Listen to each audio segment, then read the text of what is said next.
আসসালামু আলাইকুম প্রিয় দর্শক, সকলকে স্বাগত জানাই অভিবাসী আপডেটের নতুন ভিডিওতে। যারা যুক্ত হয়েছেন এই ভিডিওতে দেশ এবং প্রবাস থেকে, জানিয়ে দেব আজকের আপডেট তথ্যগুলো, যা জানলে আপনি বুঝতে পারবেন বর্তমান পরিস্থিতি এবং অনেক ব্যাপারেই ধারণা পাবেন। জুন মাসের 23 তারিখ, আপনি নিজে দেখছেন, একজনকে দেখাতে ভিডিওটি শেয়ার করে দিন। চ্যানেলটি সাবস্ক্রাইব করে ফেসবুক পেজটি লাইক ফলো করে যুক্ত থাকলে আমাদের নিত্য নতুন আপডেট ইনফরমেশন দেখতে পান।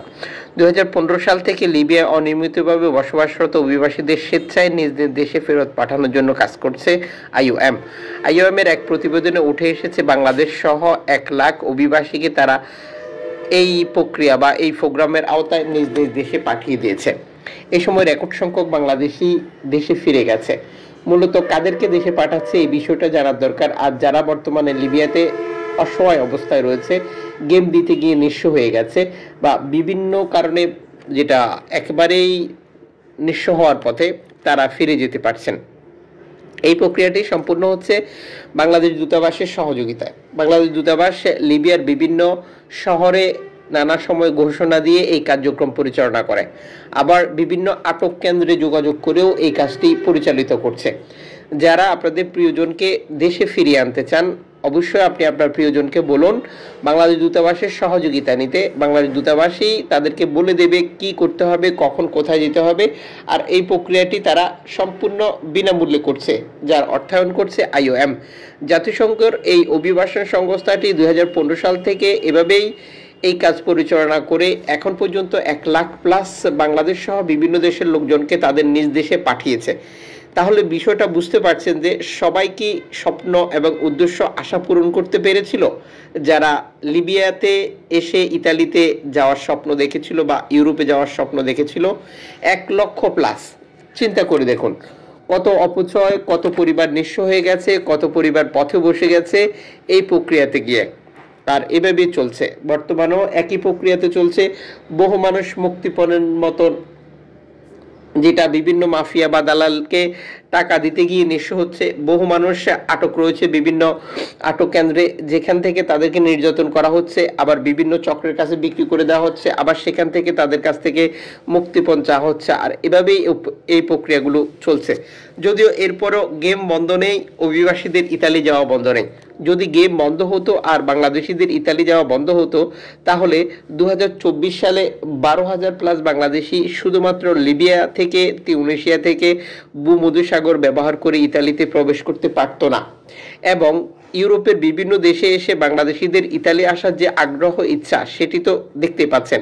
গতকালের প্রতিবেদনে সেটি ক্লিয়ার করেছিলাম। 32,000 প্লাস বাংলাদেশি টোটাল 2024 সালে আশ্রয় আবেদন করেছে ইতালিতে, যার একটি অংশ যেটা বলেছি 12,000 প্লাস, যেটা লিবিয়া এবং তিউনিসিয়া থেকে এসেছে। তাহলে বাকি লোক কিভাবে এসেছে? তারা হয়তো স্পেন থেকে এসেছে, যেটা স্পেনে গেম দিয়ে এসেছিল। এরপর তুরস্ক থেকে গ্রিসের গেম দিয়ে এসেছে, গ্রিসে আসার পর ইতালিতে এসেছে। আর এভাবেই বাংলাদেশ সহ বিভিন্ন দেশের অভিবাসীদের মূলত ইতালি, জার্মানি, ফ্রান্স এই দেশগুলোতে আশ্রয় আবেদন প্রক্রিয়া চলছে, বা মূলত তাদের টার্গেটই হচ্ছে এই দেশগুলোতে আসা এবং এই দেশগুলোতে থাকা, যা ধারাবাহিকভাবে এখনো অব্যাহত রয়েছে। যেমনটি বর্তমান মধ্যপ্রাচ্য সংকট, যেখানে প্রতিটি দেশের নৌবাহিনী, সেনাবাহিনীর বিশেষ অবস্থান, সতর্ক অবস্থান, এরপরও গেম বন্ধ হচ্ছে না। আর গেম বন্ধ না হওয়ার ফলাফল হচ্ছে রেকর্ড সংখ্যক শরণার্থী গেম দিচ্ছে। যারা রিজিক পাচ্ছে ইতালিতে, তারা ইতালিতে আসার প্রক্রিয়াতে যেটা সুযোগ সুবিধা পাচ্ছে, এনজিও সংস্থা, মানবাধিকার সংগঠনগুলো থেকে ইতালি কর্তৃপক্ষ উদ্ধার করছে। আর যাদের রিজিক হচ্ছে না, তারা লিবিয়ান কোস্ট গার্ডের কাছে আটক হচ্ছে। তথাকথিত ইতালির চুক্তির নামে লিবিয়ান কোস্ট গার্ডকে দিয়ে ইতালি সরকার এই অভিবাসীদেরকে আটক করাচ্ছে ভূমধ্যসাগরে। আর আটককৃত অভিবাসীদেরকে আটক করে নিয়ে যাওয়ার পর কি হচ্ছে তা তো আপনারা অবগত রয়েছেন। এদিকে স্প্যানিশ সরকারি সংস্থা সালভেন্তো ম্যারিতিমো আলিকান্তে 2টি নৌকা থেকে 32 জন শরণার্থী উদ্ধারের নতুন একটি তথ্য প্রকাশ করেছে। সাম্প্রতিক সময় অভিবাসী আসা কিছুটা কমলেও আবারও বৃদ্ধি পেয়েছে বলে এই প্রতিবেদনে স্প্যানিশ কর্তৃপক্ষ যুক্ত করেছে। এদিকে এনজিও সংস্থা ওশান ভাইকিংস তাদের উদ্ধারকৃত, যেটা ভূমধ্যসাগরের লিবিয়া থেকে ছেড়ে আসার পর বিপদে পড়েছিল, তাদেরকে নিরাপদ স্থান ইতালিতে হস্তান্তর করার তথ্য শেয়ার করেছে। এর আগে লিবিয়া থেকে পালিয়ে আসা এই 73 জন শরণার্থী, যেটি ইতালিতে যাওয়ার পথে বিপদে পড়ে যায়। এনজিও সংস্থাটি শরণার্থীদেরকে উদ্ধার করে এবং ইতালি কর্তৃপক্ষের কাছে একটি বার্তা পাঠায়। তখন ইতালি কর্তৃপক্ষ তাদেরকে নামানোর জন্য একটি বন্দর নির্ধারণ করে দেয়, যেখানে যেতে হলে 1100 কিলোমিটার পাড়ি দিতে হয়। এই শরণার্থী নামানোর জন্য এনজিও সংস্থাটি ইতালি কর্তৃপক্ষের কাছে আবারও বার্তা পাঠায়, কিন্তু ইতালি কর্তৃপক্ষ আর তাদের বার্তায় অংশগ্রহণ করেনি, যে কারণে ধারাবাহিকভাবে অভিবাসীদেরকে নিয়ে এত দূরের একটি বন্দরে তাদেরকে আসতে হয়েছে। আলহামদুলিল্লাহ, পরিশেষে সবাই নিরাপদে হস্তান্তর হয়েছে এবং সবাই সুস্থ রয়েছে, যা এনজিও সংস্থাটি নিশ্চিত করেছে অভিবাসীদেরকে নামিয়ে দেওয়ার পর। এদিকে যুক্তরাজ্যে রেকর্ড সংখ্যক শরণার্থী প্রবেশ করেছে শুক্রবার এবং শনিবার, যেটি নিশ্চিত করেছে যুক্তরাজ্যের ভেরিফাইড চ্যানেলগুলো থেকে, যেখানে বলা হয়েছে যে 2 দিনে 1000+ অভিবাসী ফ্রান্সের উপকূল ব্যবহার করে যুক্তরাজ্য প্রবেশ করে।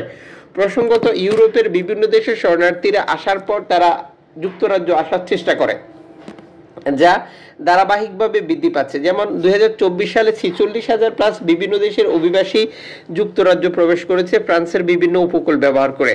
2025 সালেও ধারাবাহিকভাবে একই অবস্থা রয়েছে, যেটার প্রমাণ হচ্ছে শুধুমাত্র শুক্রবার আর শনিবার 1000+ অভিবাসী ফ্রান্সের উপকূল ব্যবহার করে যুক্তরাজ্য প্রবেশ করা। যদিও যুক্তরাজ্য সরকার নানা কঠোর বিধিনিষেধ জারি করে এই অভিবাসীদেরকে যুক্তরাজ্য আসা যেটা উৎসাহ কমানোর চেষ্টা করছে, কিন্তু ধারাবাহিকভাবে এটি অব্যাহত রয়েছে।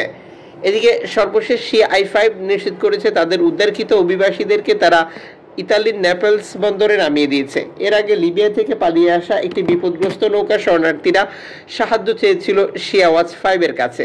ধারাবাহিকভাবে তারা সাহায্য করে এই অভিবাসীদেরকে উদ্ধার করে এবং নিরাপদ স্থানে হস্তান্তর করার জন্য ইতালি কর্তৃপক্ষের কাছে একটি বার্তা পাঠায়। ইতালি কর্তৃপক্ষ এই বন্দরটি নির্ধারণ করে দিয়েছে, পরিশেষে তাদেরকে এখানেই হস্তান্তর করা হয়েছে।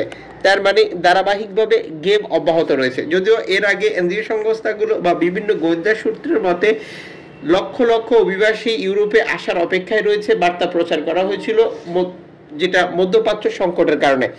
যদিও মধ্যপ্রাচ্য সংকট আপনারা অবগত রয়েছেন যে এখনো চলছে, কিন্তু অভিবাসী আসতে পারেনি, যার মূল কারণ হচ্ছে ইতালি এবং ইউরোপীয় ইউনিয়নের কূটনীতিকভাবে বা যেটি অর্থায়ন করে বিভিন্ন চক্র গ্রুপ সরকারকে সহযোগিতা করা, যে কারণে তারা তাদের বর্ডারে শক্ত অবস্থানে রয়েছে। আর এই বর্ডারে শক্ত অবস্থানের কারণে ধারাবাহিকভাবে বিপদে থাকলেও না খেয়ে মরলেও অভিবাসীরা ইউরোপে আসতে পারেনি, যেটির প্রমাণ হচ্ছে লক্ষ লক্ষ মানুষ ঘর ছাড়া নিদ্রাবিহীন রাত কাটালেও ইউরোপে আসার কোনো সুযোগ নেই তাদের, যার কারণ এর আগেই এই প্রসেসিং ব্যবস্থাগুলো তারা কঠোর বা কঠিন করে ফেলেছে, যেটি ইতালি সহ ইউরোপের বিভিন্ন দেশ এই প্রক্রিয়ায় অংশগ্রহণ করেছিল।